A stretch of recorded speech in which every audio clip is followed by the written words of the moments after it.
See the moonlights on the town. Whoa, I'm getting ready. Tallawah TV is in the town. Whoa, I'm getting ready.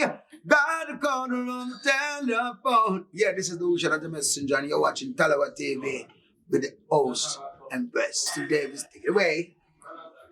Thank you. How's everything treating you? How's life treating you? Yeah, not too bad. I've been really busy recently. So I've joined a new team. Just had a baby daughter as well. So Oh, bless! yeah, Congrats! so it's very hectic at the moment. But you know, I'm here and I'm well. So giving thanks.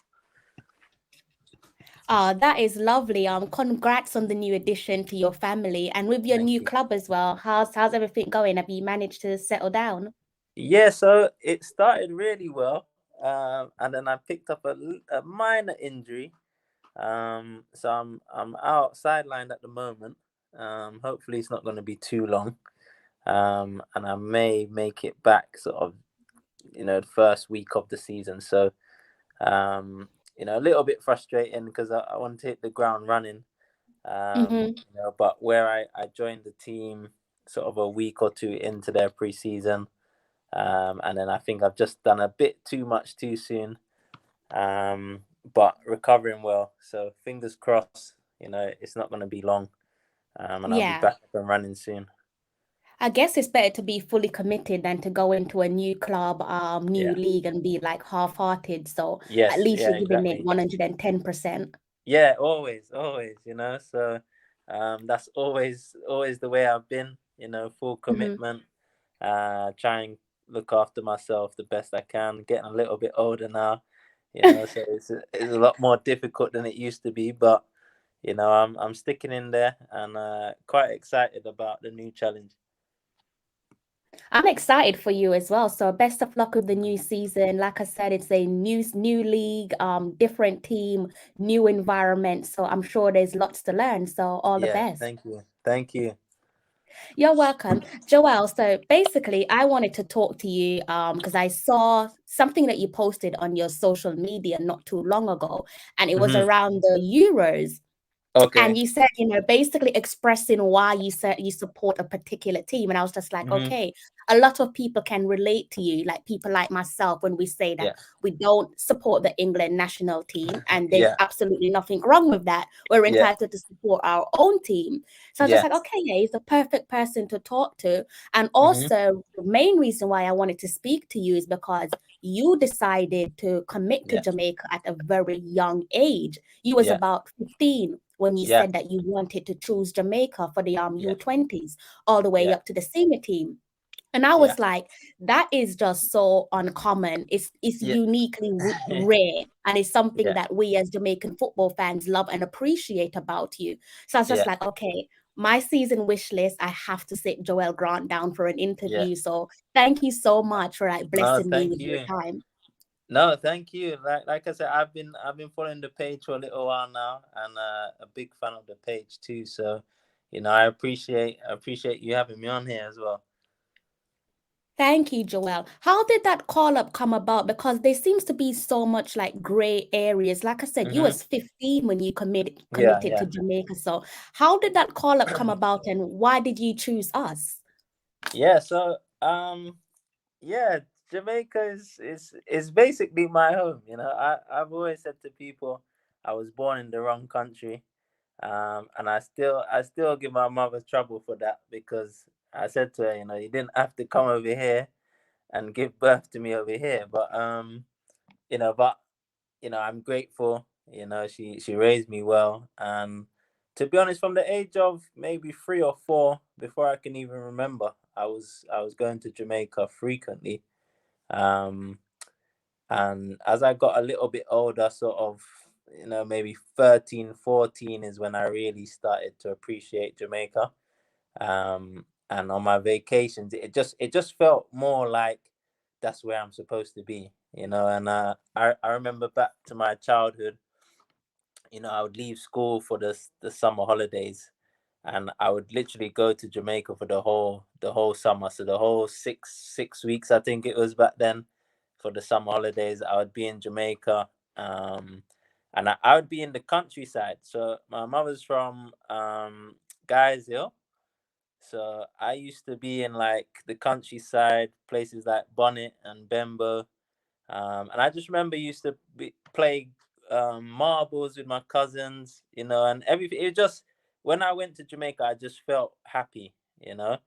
And when I would come back to school, you know, I felt each year I just felt different. I just felt like I was meant to be in Jamaica.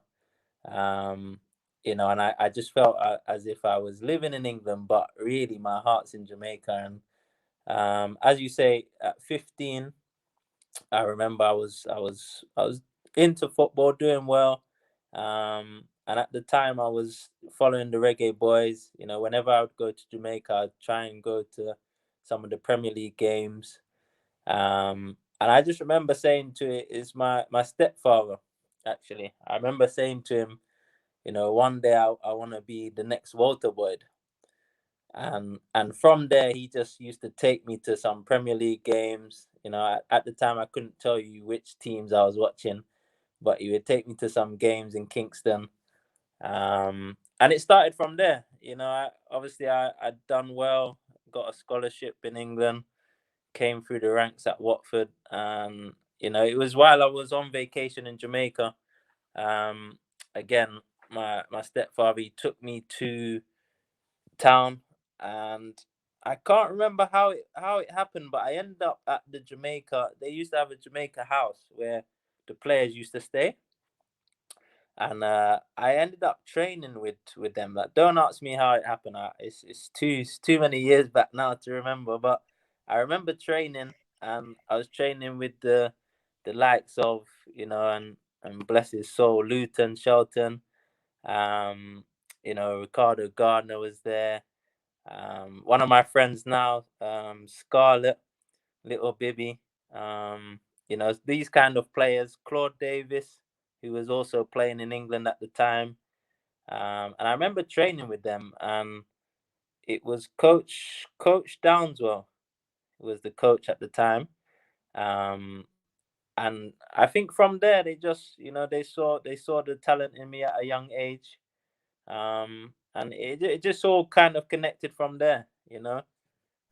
Which was, it was crazy because I remember coming back to England and sort of thinking to myself, what's happened? I just met some of the, you know, the people I'm looking up to.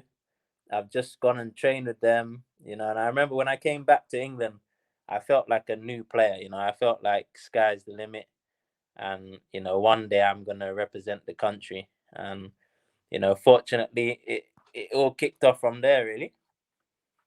Your story is so authentic. Like, you're literally telling us that you went to Jamaica as a little boy and you're there playing marbles. That is Yeah, literally like yeah, so yeah. relatable for so many people. Yeah, no, so like I say, it just felt like it was supposed to be. And you know, it's interesting because I look at my son now. My son is 6 now, and you know, I've taken him to Jamaica, and I've tried to, you know, show him, you know, what Jamaica's like. And you know, I look at him now and he's so timid. And you know, I remember when we went to Jamaica, he had a great time, but he kept on about the flies in Jamaica. And I said to him, when when daddy was a young boy, you know, going to Jamaica, it was sort of like the, you know, the roads are tough. You're not playing on grass. You're sort of playing on the, you know, dirt tracks and stuff like that.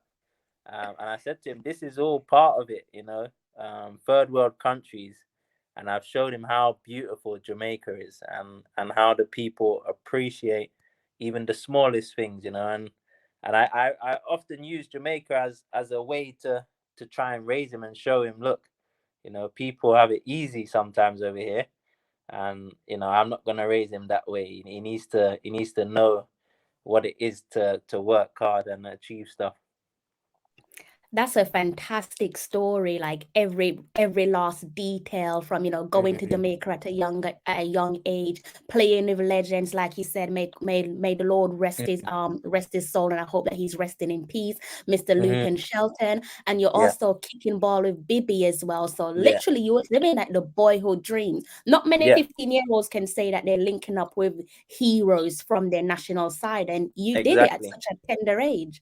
Exactly. You know, so for me, it's like I say, it's, you know, looking back now, it's, you know, I'm just as excited now. You know, I can, when I think back to those memories, it was, you know, a fantastic achievement. And one that I didn't really realize at the time, you know, I didn't really realize, you know, how big of achievement it was at the time. And I think maybe because some of the players in England, in particular, in my team, was representing England also. So, you know, we had some really talented players in the Watford youth team. So it wasn't. I didn't really look at it as a big deal. You know, I felt like this is something that when you're good, you get the opportunity to represent your country. It just so happens my country is Jamaica.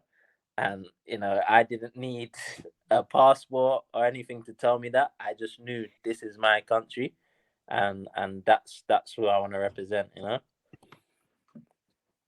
I wish that we had known about your story before. Obviously, we know that you played for the Black, Green, and Gold. We know about the Caribbean Cup. We know all of that. But the uniqueness about Joel Grant, like I said, choosing Jamaica at such a young age when his age mates are busy opting to play for England, like it's an absolute blessing that you chose us. And I wish that the younger players, you know, back then had known about your story so that we could kind of change the narrative, you know, because now we've had to wait so long to see a player of someone like Leon Bailey's caliber choosing to play for Jamaica. But had we known about what Joel Grant did, maybe the likes of Raheem Sterling would have said, hang on, I want to play for Jamaica as well.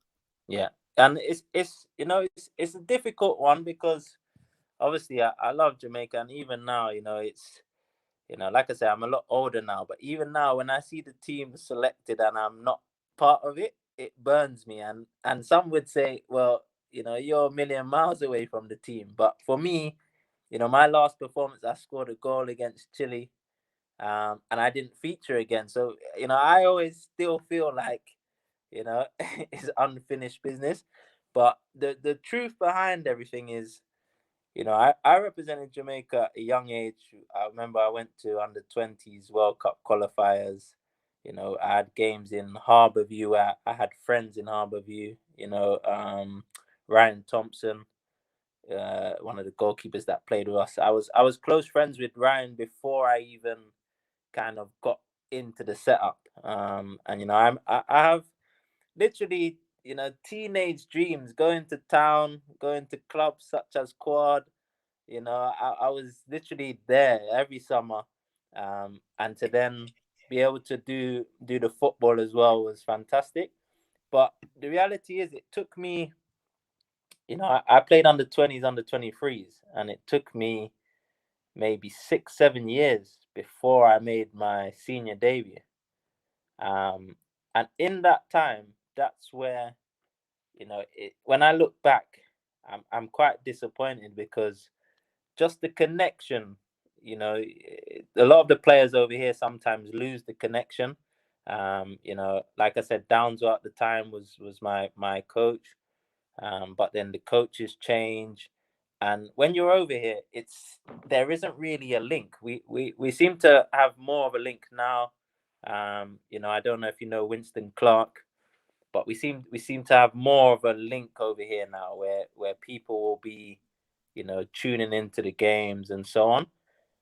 But for me, I really feel like I missed out on so many years. You know, I know Jamaican fans have often messaged me on Instagram saying, you know, where have you been? What have you done? And, you know, and I feel like nobody really knows the truth, but it's not down to me. You know, I was playing under 20s. I remember we went to Mexico. You know, we was playing against some big players at the time, who have gone on to do well for their country, you know, and sort of stay in the fold. Whereas, unfortunately for me, you know, I dropped out, and it was tough because, like I say, you know, I feel I could have had a lot more caps by now. Mm-hmm. Mm-hmm. What do you put that down to? And I don't think it's purely because of the league that you play in, because there are players that play in lesser known or lesser respected league than yourself. So I don't think it's right for anyone to just put it down and say that it's because of the league that he plays in, because that's not something that I would agree with. But what do you put that down to? To be honest, I think you could put that down to the league now, because, you know, in the last few years I've been playing lower leagues, but at the time I was playing at Watford at 17, 18, and I was the only, you know, English based player in the under-20 squad. And arguably at the time it was a big thing, you know. Like I said, I remember we went to Mexico. You know, I was sort of one of the Jamaican players that everyone's looking out for, because I came from a team that was in the Premier League. And like I say, it's just from 20 to 25, I didn't hear from Jamaica again. And, you know, I don't really know what to put that down to, because from my point of view, those were my best years. You know, I was playing at a good level, you know, and having good success. So, you know, like I say, I'm thankful to Coach 𝗕cie𝘆, the German coach we had, because, you know, he was the one who sort of brought me back into the mix. And it was a shock to me. And I felt like when I was 20, it wasn't a shock.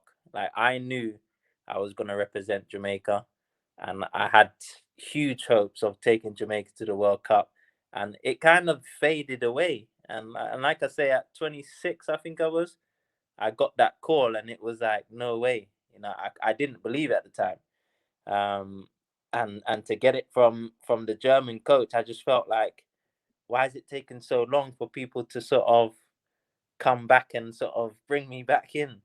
So, you know, I can't really tell you, but I feel there was maybe not so much now, but I feel there was definitely a link, a connection problem.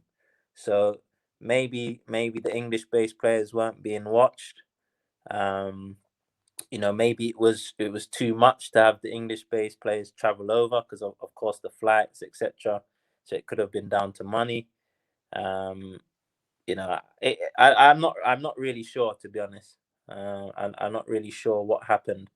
But certainly now I seem to be seeing so many English-based players popping up here and there. It seems like, you know, anybody can get an opportunity. So it seems to have been fixed, the problem. But like I said, I would like to see, you know, for me, I want to see authentic players representing the country and playing for the badge. You know, it actually burns me when I see players sort of just going because, you know, maybe they're not good enough to play or represent somebody else, and it's almost like an easier option sometimes. And that burns me, because I know you then get touted with English base, and I've always tried to distance myself away from that. You know, I remember little funny comments like the 𝗣cie𝘀𝗿, you know, we don't want them, we don't want the English base. And I've often felt like, well, I'm not, that's not me. You know, I'm Jamaican, so, you know, I'm not in that category. But yeah, you know, it is what it is. Before we touch on what authentic means to you, and you know, if how does an authentic player, why an authentic player should play for Jamaica, let's backtrack a bit and focus on something that you picked up on. And for me, it seems like the treatment, and I would say the treatment from the federation towards you and coaches that's come into the Jamaican setup, it's been quite disgraceful. Because for me, like I said, you chose Jamaica at such a young age when you really and truly didn't have to. And when you reached your peaks of your career, when you were playing good football, it's almost as if they just push you to the roadside. Or am I wrong for saying that? No, that's how it felt. That's how it felt, for sure. What did that do for you mentally, like, though, truthfully? Because like I said, you committed to us, but when you needed us, we weren't there. So what did that do for you mentally? For me personally, it wasn't a problem, because like I say, I was born in the wrong country, and I'm not just saying that to you. That's truly how I believe. My heart is Jamaican, and it's the only thing it done for me really is my hope died down a little bit. So like I say, where I was 17, 18, going to these countries, Colombia, Mexico, I was seeing some countries, and I really embraced, can I be the next Jamaican at the World Cup, playing, scoring, assisting goals? And I honestly, I think the only thing it did for me is it just, my belief probably died down for Jamaica. It wasn't on my mind no longer. My mind was now, can I play as high as I can in England, or can I just be in the best player I can be at club level? National level never really bothered me. I would, if I was watching national football, I would still support Jamaica if they're playing. But it just wasn't something that I was thinking about. And like I say, when the call up came, like I say, 𝗕cie𝘁𝗿, it was a shock. It was actually like, wow, like my dream might finally come true, because I'd already achieved my dreams by representing the national team at a young age. That was already my dream come true. But to make the senior debut, it felt like I'm really gonna do this. And I just remember being on the plane, just laughing, just excited, just thinking, I can't wait to play. Like, I just need to, please, just God bring me there safe. And I just need to play. And I feel like my first few games, kind of, I think that reflected in my first few games. I was excited, wanted to make an impact, and I felt I did. And I truly believe that's what kind of kept me in for the couple of years that it did. Because like I said, I started to drop down the leagues. And at one stage, I was the only player playing outside of the championship, still getting called. And I truly believe that's because every time I turned up with, my heart on my sleeve, and really ready to fight for my place. Absolutely. Why is it important to call up players who are authentic? So authentic to me, because don't get me wrong, there's players, like I say, you could be born in any country, and Jamaica, we say, is out of many, one people, so really, to me, you could be born in Brazil, you could live in Jamaica, but once you establish that Jamaica's for you, I just think, for me, you need to learn the culture, and you need to really know who it is you're representing. And that's why I say authentic, because I feel some players would have never gone to Jamaica, never been interested to find out about Jamaica, but they'll be happy to go and play, because it's a merit. It's national football, and it kind of puts them further in their career. But I feel you need to really know who you're representing, because it's different when you play in front of the Jamaican fans. If you're not ready, then you're gonna know about it, And I've had games. I remember I had a couple of games where I knew, and it's like, I don't want to be seen by anybody, because I know everything's gonna come at me here. But I embrace that, because I know what it means to the people. And it's like I said, I just feel that's the caliber of players we need. No matter what country you're playing in, you need to, when it's time to go, you need to go. And that's what I believe.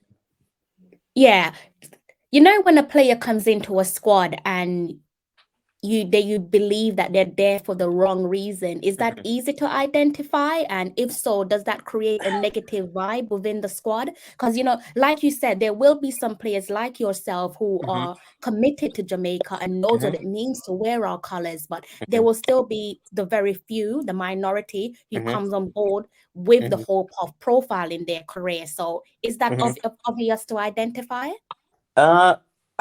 It's difficult to say.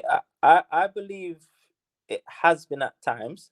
So there's times I've been there, and you know, I can tell, especially the local base players are, you know, I can see they feel a little bit of a way, because sometimes what happens is you bring these players over from overseas, and 9 times out of 10, what it takes for Jamaica to get these players over to play, they kind of have to play, if that makes sense. So for example, if you spent so much money on flights, you know, you've in England, the other thing a lot of people don't realize is a lot of these club teams don't take Jamaica seriously. And this is something that's, you know, I'm not afraid to say, and even in my career, it's hindered me at times. But for me, I wouldn't change it for the world, because I am who I am, and Jamaica's my country. And the same way the English players can go off and be blessed and praised for playing for England, I should be blessed and praised for representing my country. And it's the truth is, it's not always the case. You know, I've had some problems with managers before where, you know, they've questioned my commitment because, you know, I've chose to go and represent Jamaica. You know, and it's sort of looked at as, oh, you're going all the way to Jamaica. It's, you know, what's this for? It's a holiday, you know, which is tough to take sometimes, because, you know, there's no difference when England go and play someone. You know, why is it not a holiday then? You know, but for me, because it's a nice country I'm going to, they see it as a holiday, you know. So but yeah, what I was saying is, so I've seen times where those players who have been selected from overseas, they sort of are already in the lineup, if that makes sense. And then when you get to camp, I've seen local players who are actually performing better but not getting the opportunity. And I strongly believe that sometimes there's that sort of grudgeful, you know, like a resentment to the overseas players. And I also find that it happens more if that overseas player doesn't really mingle with the group, doesn't really, you know, try to connect with the local players. And I would say that's the only times I think it can be a problem. From what I've seen of the recent team that's been selected, you know, they all seem to be getting on quite well. There seems to be a real good vibe about the team, and for me, that's, you know, you can see in the results. The results, okay, the Gold Cup was unfortunate, but I feel the team is definitely improving, and I put that down to the team spirit looks a bit more as one. You know, and maybe that's because we have talented players like Leon Bailey, who, you know, born Jamaican but playing overseas. You know, and I think sometimes, you know, I think that's what you need sometimes, is that experience. You know, I feel like that's why a lot of the overseas players are used, because the actual experience in major competition is needed. You know, and that's not to say that the locals are not good enough, because for me, the best players I've seen naturally talented come from Jamaica and are local players, and they don't get the opportunity, you know, for other reasons, to actually go and express themselves in Europe or, you know, overseas. So but if you can get the balance right, I think, you know, Jamaica's, it's just, we're just waiting to achieve something big. It's interesting that you've touched on the class, because these same very problems existed back in the 90s. So to think that we waited so long for your age group and your generation, and we're still experiencing those issues in terms of how, and I would say how English-based clubs view us, it's actually quite, it's heartbreaking. Yeah, How do we break very. that mold? Very. I think we're starting to break it. We need, like, Leon Bailey signing for Aston Villa is, it's fantastic. Because going right back, we had the likes of Ricardo Gardner, Ricardo Fuller, Jermaine Johnson, Omar Daly. We had a lot of players back in the day that was playing over here, but the national team probably wasn't doing as well as we wanted the national team to do. So, that respect kind of died down. Now, if you go back to 98, I'm sure some of these clubs would have been, respecting Jamaica because they're in the World Cup.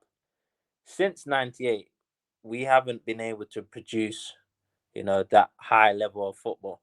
And what happens is, like I say, in England, because they feel they're the best, and it's their opinion, but they overlook countries like Jamaica, and because they're sort of competing with the likes of, Spain, Italy, France.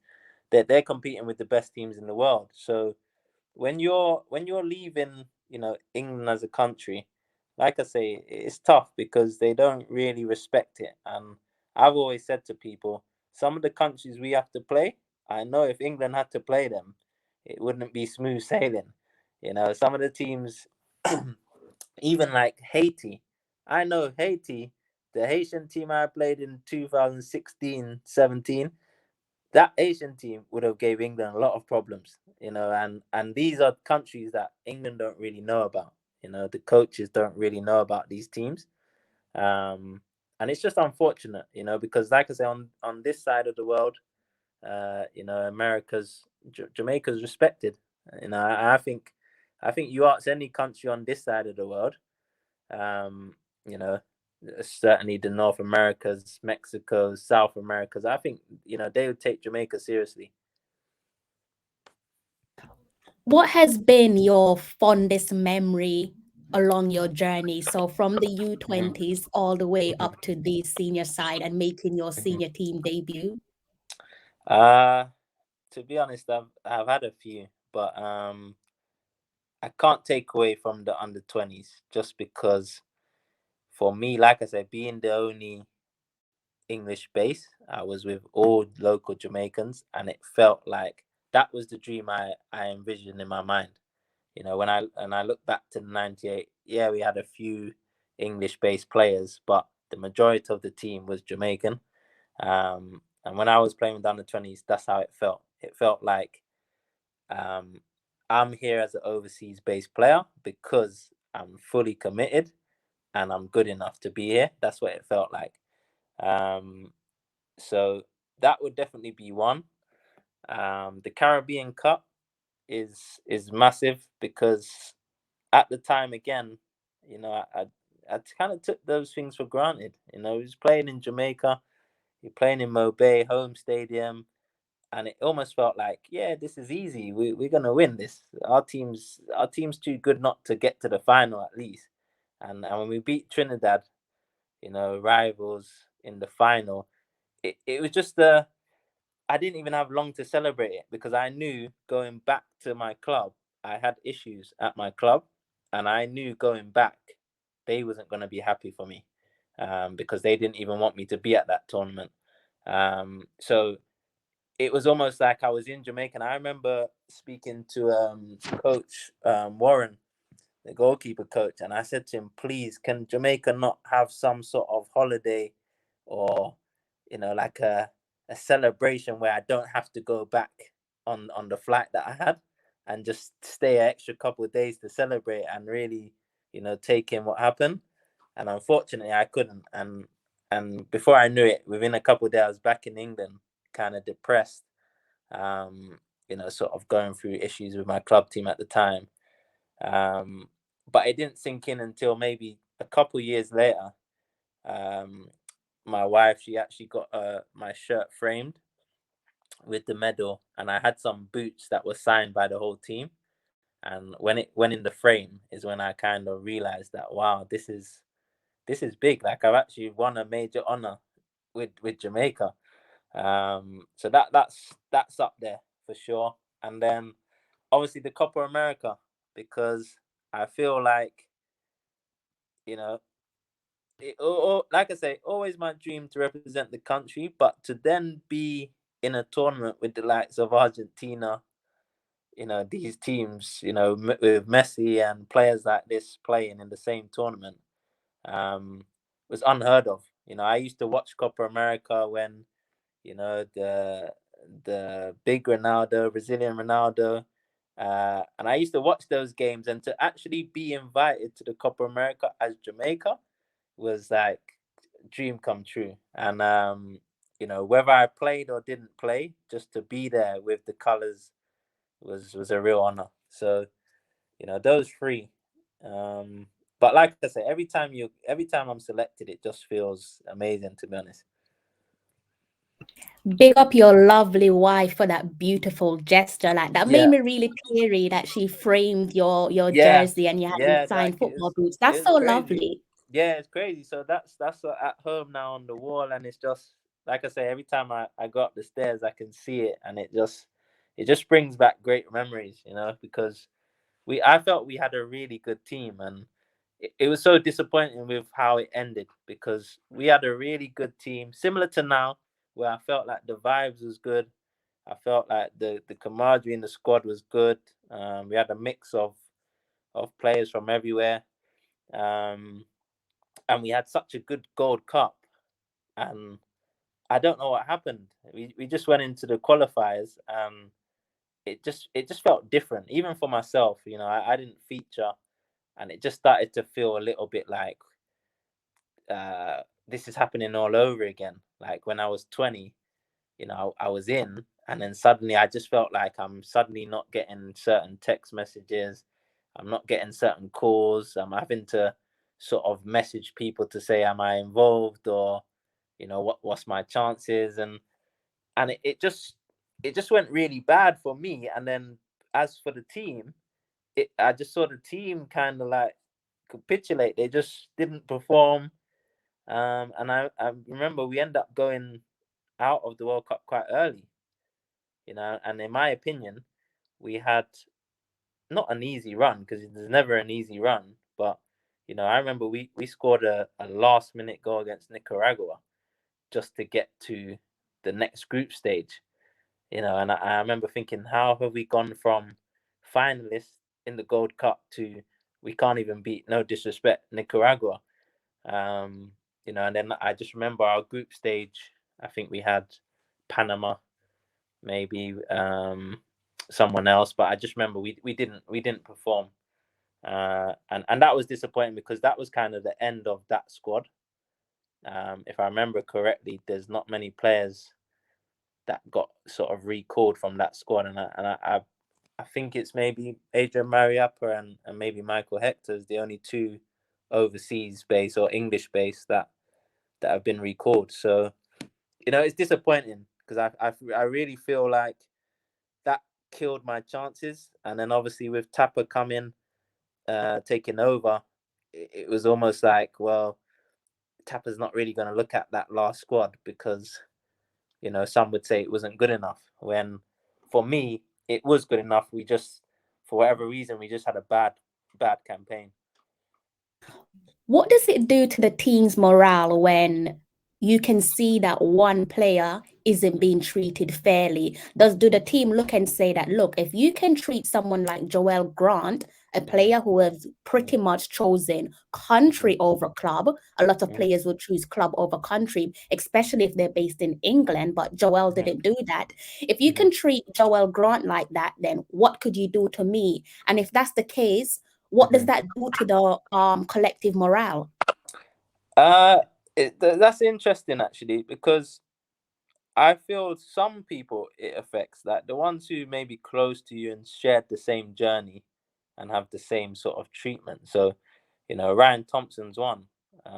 You know, he's been in the program forever, and you know, he put on, you know, a great display, I think, against USA. And he stepped up when he was called upon. You know, but I know he was struggling to sort of get recalled. And I remember speaking to Ryan, and he just felt like no matter how hard he works and no matter how well he does, it just always seems to elude him at the end. Like he never seems to get the reward that, you know, that some of the others do. And like I say, he's a close friend of mine who also tried to seek Europe and tried to go down a different route to get involved, you know. So there's a few players who will be affected by it, of course, but football's a very selfish game at times, and you know, I don't blame anyone. Everybody who gets called up, you know, they have their own agenda, and to be called up, it's massive. So, you know, I think if the problem doesn't really affect you, you don't always entertain it. So, you know, I'm sure there would be players there that wouldn't even think of my situation and wouldn't really look at how I've been maybe treated, because it doesn't really concern them. You know, they're being picked and they're getting to play. So, you know, I wouldn't say it affects the morale too much, but you know, it's not always nice. It's not always nice. You know, what would you do to change that toxic behavior? Because for me, I believe that it doesn't matter who you work for. As a professional footballer, football is pretty much your 9 to 5. And I think that when a colleague is giving it their all, the least you can do is give them a pat on the back. And if that isn't being done, then that in itself creates a toxic culture. So, you know, what would you do to break away from that? Not saying that there is a current toxic culture, but to prevent that from happening based off your lived experience. I think it comes down to management, the management team. And for me, the job of a manager, in my opinion, is to manage the players, you know. So for example, the manager has an assistant, a coach, who maybe takes the drills, the training, etc. And yes, he's going to give, you know, his views and his way of playing, his style of play to the coaches. But I personally believe your name is manager because you must manage. And for me, I think it's don't get me wrong, it's difficult because you have a squad of, especially in the national team, you have a squad of possibly 50 players that could play, and you've got to narrow it down to most cases 23, most of the tournaments 23 players, and then you've also got to pick 11 players that you think are capable of doing the job. So it's not easy, but I very much feel if you understand someone and get to know them as a person and work with them as a person, I believe you'll get the best footballer in that person, because you know it's not just it's not just what you do on the pitch. There's loads of things that, like I say, so for example, in my case, a lot of the coaches didn't know how much sacrifice I was making to go to Jamaica and sit on the bench. And there was times where I knew I'm getting called up, but I know I'm not going to play. But I knew for my teammates, it's important I'm there, because if I'm called upon, you know, most of my teammates know I'll do a good enough job. But that was something I had to sacrifice, because I knew when I then come back to England, where that's really my bread and butter, that's kind of where I earn my money for family and my living, I knew it's going to give me problems where I possibly now won't play for a little while until the manager decides that he needs me again, you know? So for me, it's the management, it's the understanding each player. And I'm not saying it's never always rosy. You know, there might be times where you're just not good enough for the 11. No problem, but you're gonna need me at some stage. So keep everybody sort of engaged, and you know, I feel that then creates a much better environment, and you have a much better team. You know, and to be fair to Schaefer, at times he done it. You know, where I felt he didn't do it so much, like I say, was when we got to the qualifiers. I noticed that sort of silent treatment a little bit. And I don't know if that was because he was personally under pressure, but I very much felt this is kind of going back 6-7 years ago now, where suddenly people are not really communicating too well. And like I say, one or two players are sort of not knowing what's going on, but then you have one or two players that have had emails and messages from the team manager, or the player liaison, if you like, and it just became a bit, well, I didn't get an email, so do I need to refresh my page? Check my junk box because so and so's had an email, but mine hasn't come through. So it's, and it's like, oh, you're not in the team, but nobody's told you, So those little things I just feel can be done a lot better, and especially now, because now we're starting to see more and more players make their debut. But I think it's important you don't just give players debut and then leave them out, and I feel, they need to be a bit more selective. Don't just give a debut because that player is someone you want to represent Jamaica, unless you're really planning on this player doing well, and I feel like that's where we sometimes go wrong, because when I look at the other countries, I watch Brazil a lot, and when they pick their roster, that player who's been picked, he's going to be involved for the next 4 years for sure. If they don't make the World Cup or a major tournament, maybe you might then start to see a change. But what you don't often see is a player come in for 1 or 2 caps and then is never seen again. And I feel if you go through Jamaica's history, we have a lot of those players who have made less than 5 caps. And in my opinion, you're just giving away caps. You're not really picking for the right reasons, in my opinion. That's actually an interesting last point that you've touched on, and it's one that I think many will agree with. Do you think that because we're now approaching the crucial part of the year for us, of the World Cup qualifiers coming up, do you think that now is the right time to bring in aged players who have never represented the team before, but like you said, because of their age and possibly their history relating to injuries, do you think it's a good idea to bring in age players into the squad, because we might only get maybe maximum 10 games out of them, if that? Don't get me wrong. I don't want to bash anybody's tactics or anybody's, I don't know who's picking the team, or so, I don't want to be that guy who looks bitter, but I very much feel as you get closer to the major tournaments, yes, you want the best players possible representing the country. However, for me, that doesn't always go according to plan, because those players may come, but like I say, it can cause unrest in the players who have been doing the hard games. The players, for example, who've been flying to Bermuda and flying to Antigua and playing on hard surfaces and, making that commitment.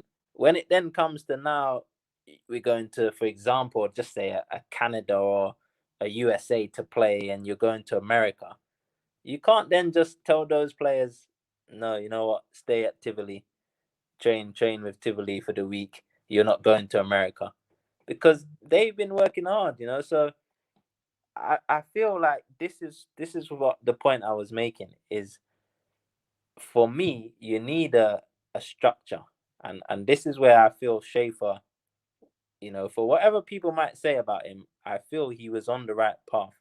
Him, Miguel Cole, his coach Andre, the trainer, I feel they was on a path of, we have 4 years to get to the World Cup. In that 4 years, we're gonna try and build something, and we're gonna try and stay consistent with it. And I feel that's where sometimes we go wrong. Is these so-called big players that we're bringing, they've had fantastic seasons, they've done well in England, but that doesn't mean they're gonna settle in well with the team and then produce the same high level of performance with players that they don't necessarily know, in a culture that, in again bringing it back to the authentic, that you don't necessarily know. So and then all of a sudden you've got limited time for these players to gel. And like I say, that's where I feel we're maybe missing a trick there. I feel like we always seem to leave ourselves 1 year or a few months before qualifying, before we get the team together, if that makes sense. No, it makes perfect sense. I kind of wish I had you amongst the setup, whether that's in the coaching staff or sitting with the federation, because you've hit the nail on the head repeatedly. You're absolutely right. Like, big players doesn't necessarily guarantee you success. You've seen that at club level. You know, a club like Arsenal have gone out and got an unknown player like Martinelli, and he is a big player. So you're absolutely right. I can't disagree with you. And I think especially for national, because what you have to remember, again, with a club team, you have a whole season of 40 plus games where that big player can come up trumps 25 times, and that might be the 25 games that gets you, you know, the reward. Whereas on the national team, you've got selected games. You've only got a few games to be ready. And for me, that's why I'm saying the team togetherness is so important. And, you know, again, you know, touching on 𝗕cie𝘆, I don't want to say, but the togetherness was there. It wasn't so much, and this isn't taken away from 𝗕cie𝘆, the team spirit and togetherness is what got us to the Gold Cup final. It wasn't the coaching, it wasn't the tactics, it was the togetherness. And that's not being disrespectful to him or the coaching staff, because they were very much a part of that. They allowed players to sort of take charge for themselves, and they made sure we had everything we needed to go out there and perform. But this is where, you know, like I say, as a national team, in my opinion, we're underachieving massively. And I don't want to put any more pressure on the team than there already is, because as a Jamaican fan, take the footballer out of me, as a fan, I'm the same. I'm cussing on the TV when I'm not seeing them do what should be easy, you know. And I know if I was there myself, I'd probably be making the same mistakes. But as a fan, you're quick to cuss when it's not going well. So I know it's not easy. I don't want to put any more pressure on them, but we are really underachieving as a nation. And like I said, I'm starting to see little bits of change, I think. But, you know, my only hope is, if it doesn't go so well, what's next? Do we now go back to what we've been doing for all these years, or do we keep building? You know, and when I look at the women's team, they to me seem to be building. And, you know, I don't know why with the men's team, I feel like we just go in circles where, oh, we look good, we're almost there, not good enough, change. Look good, almost not good enough, change. Look good, not good enough, change. Look good, almost there, not good enough, change. Whereas I feel like the women they're building. You know, they're building. They're looking for more sponsorships. You know, they're really trying to build something. And I've always said, looking back at '98, us and Japan was the two teams that had never been to a World Cup. And when I look at Japan's team now, they've got respect. If I was Japanese and I was going to play for Japan, the manager might say, it's all the way in Japan, but he's not saying it's for a vacation. I can assure you that. He'll be saying, oh, wow, who are you playing? You know? Whereas, like I said, with Jamaica, unfortunately, it's a vacation. You know, and that to me, it burns me, because I know we're much better than that, you know? Yeah, I absolutely agree with you. I think it's just like you've said, it's about implementing that structure. And I think once you have structure, it's automatic that you will be proactive. Without structure, you're very reactive. You know, I know a lot of people aren't best pleased with our recent performances, so much so that they're asking to have the head coach fired or for him to step aside. But for me, I am somewhat against that, because like I said, we're approaching a pivotal moment in our history. And for me, you know, getting rid of the head coach so soon to the World Cup qualifiers, surely that's only going to add disruptions. Yes, for me, it doesn't change much. Like I say again, you know, national team, it's not always the coach. I'll be honest, it's not always the coach, because you're picking the best players. So these players work with different coaches. So, you know, it's not always the coach. And that's one thing I've realized as I've got older. you know, it's not always the coach's fault. Sometimes as a player, you must look yourself in the mirror and say, are you giving your best to the country? Are you committed? Are you here for, you know, after the game, you're gonna go out and party in America, and you know you can't do that when you're back home, or you know, whatever league you're playing in?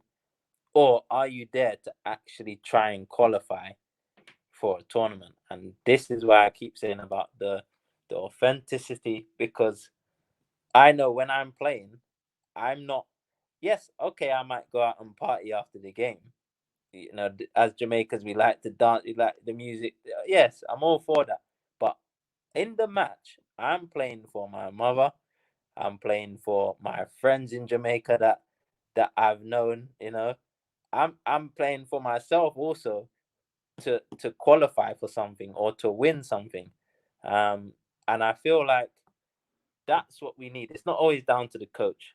The coach can only do so much. When you step onto the field, you know, in my opinion, some of what the coach is saying goes out of the window, especially at national level, because you know you've got to win. It's that simple. You have to win. And like I say, at club level, you can draw a game, you can lose a game, because you have 40 plus games. You know, national level, you can't lose, you can't draw, because that draw might knock you out of a group stage, or you know, so there's only winning. You know, and like I say, the Tapa could be in the stands, and the team might still lose. Then what do you say? It's Tapa's fault. You know, so you know, for me, like you say, it's not the right time to change the management. We in my opinion don't have enough time to implement something else. I think the best advice for Jamaica right now is work with the players who have impressed you over the last year or two. You know, find balance in the team, and just provide what needs to be provided so that the players can go and perform. And when I say provide what needs to be provided, if you're calling overseas players, don't have them being called with 5 days to go, and suddenly now they have to do COVID tests and this and that, and then they can't get to the camp, and then they're only training 1 day, and then they have to go and play. Get it organized so that, you know, you can actually have a camp, and then in the camp, for me, the best man wins. Whoever deserves the shirt in the camp should play, whether they come from England, whether they come from Jamaica, whether they play in MLS. Pick the ones who deserve to play, and that's what needs to happen for me. You can't have English-based players turn up for 2 days and they're starting ahead of the ones who've been in camp for 2 weeks. Like that would, you know, and I'm sure it frustrates some of the local based players, you know, because it would frustrate me if I've been working hard for 2 weeks and someone just turns up and goes ahead of me. You know, I would be questioning the coach. So, you know, I think that's what we need to do. We just need to pick a team, give them the best opportunity, and then it's up to them. You know, it's up to them, and hopefully, if we do it that way, we'll get the results we need. I agree with you. So long and short is basically setting up the team for success as opposed to just not giving a damn. Yes. Yeah. 100%. Joel, what's your message to young gifted ballers who are based overseas, so whether it be in America, in Canada, or even in the UK? What's your message to those ballers who were born in that said country, who are gifted and have yet to decide who to play for at a national level? My advice would be is make Jamaica great. Make that country, make the country what you want it to be, you know. You know, but I would also say play for the team that you're passionate about, or that relates to you a little bit more. You know, I feel sometimes, you know, players maybe look at what comes with playing for, you know, let's say in England, rather than, you know, forget what it comes with play with the passion and like I say, Leon Bailey, he's it's taken him a while, but for me, it's a great decision. It's a great decision because and he's found his way. You can arguably say now he's in the Premier League. You're on the highest level of football, but you're representing your country. That to me is, you can't beat that. And I just think they've got like I say, I think commit to what's more, more natural to you, I think. I agree. Before you go, I have to ask you, what's your reason for not supporting the England team? Because I can tell you must have had a couple of people in your DMs that saying, how can you say that? Yes, you play for Jamaica. Yes, you're Jamaican, but this is where you live. Because that's usually their attitude. They kind of feel like because we live here, we're supposed to 100%. support them. And I'm just like, no, I pay my taxes. That's good enough. Let me be. 100%. Well, put it this way. Look what happened after the tournament. That says it all for me. And we don't need to go into details because people can see what's happening.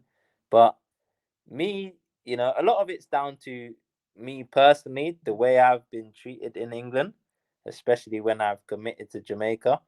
It's not nice. And I've seen a lot of things, heard a lot of things, and I don't often speak out, especially on my social media. I don't often get involved with those kind of things.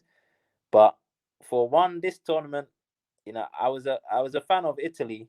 Don't ask me why, because even in Italy, their countries is probably just as bad as England. But before the tournament, they were one of my teams to do well. So I like Italy. But secondly, I just feel like the English media, I was just waiting for it. I just knew. I was thinking to myself, England have got a good team on paper, but I just know you're not going to win because you don't deserve it. It's not the team, because don't get me wrong, I want the team and the players to do well, and obviously the likes of Sterling is fantastic for him. I really wanted him to do well. But I just know it's not, for me, it's not genuine. And I very much feel the players that, got abused, I always felt it was going to be that way. And I just find that England will support you when it's going good. You'll be one of them. But when it's not going good, you're not, and they make it clear. And that for me is, it's tough. It's tough to take, it's tough, like I say, and I know not every country's perfect. Like I mentioned, even with Jamaica fans have sometimes said, the English based, they come over here and they're no good, So I know it happens in many countries, but for me, I feel quite strongly about England. I feel a lot gets swept under the carpet, and I feel England will, they'll make you believe it's a fair playing field when really it's not. And I just feel they try to make it a bit more discreet, but really, it's clear for people to see. No, I absolutely agree with you with everything that you've said. Let's say in the next 5 years or in the next decade, do you think the British media's attitude towards Black athletes will change? Honestly, no. And I'm sad to say that. Honestly, I can't see it. And this is something that might not change in my lifetime, if I'm honest. And the reason I say that is because, this has been going on for far too long. And it almost seems to have, in the last year or two, it seems to have gone really bad. And that is a big concern to me because, maybe 3-4 years ago, I would have said like, yeah, things is a lot better nowadays than they was in, our ancestors' time and so on. But recently, what I'm seeing, I'll be honest, the world just seems evil. And unfortunately, I'm a very positive person, but unfortunately, I can't see it disappearing anytime soon.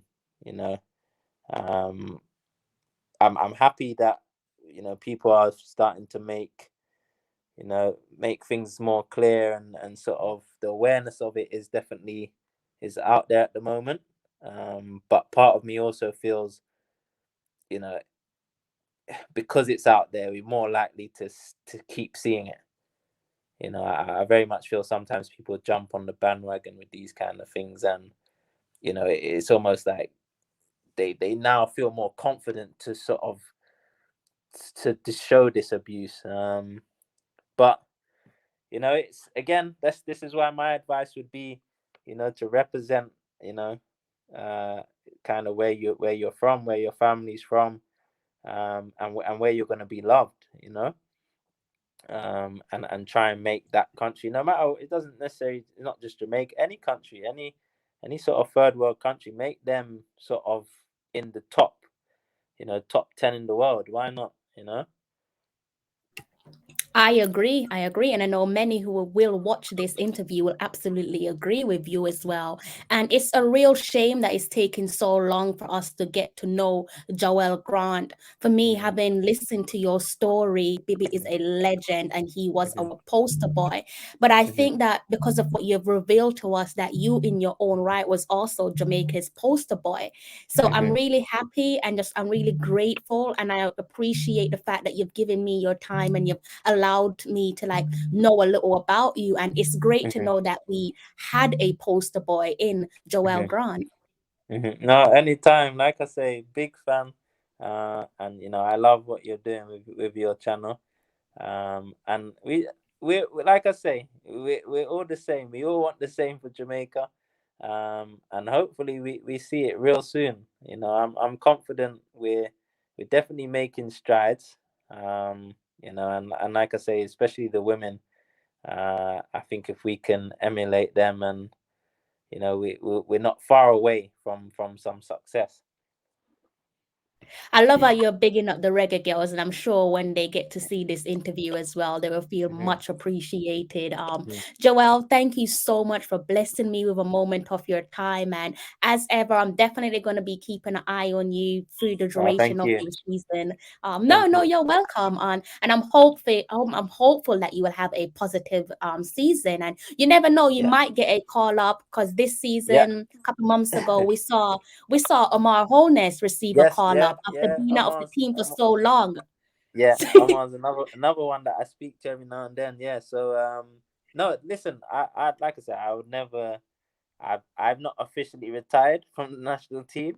I don't plan on retiring. You know, if they want to retire me, they retire me. But I'm gonna give my best. I'm quite excited about this season. You know, so I'll keep going. But like I say, it's, you know, if it happens, you know, it happens. If not, I'm always here, always looking out for the next young talent coming from Jamaica as well.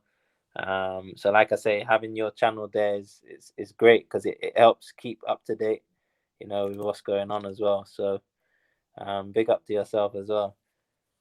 Thank you, Joel. And yeah, take care of your family and your little princess as well. And I hope you guys I hope you guys stay safe during the pandemic and beyond, and enjoy the rest of your evening. Same to you. Thanks again. Thank you, Joel. Take care. Take care. Bye. Bye-bye.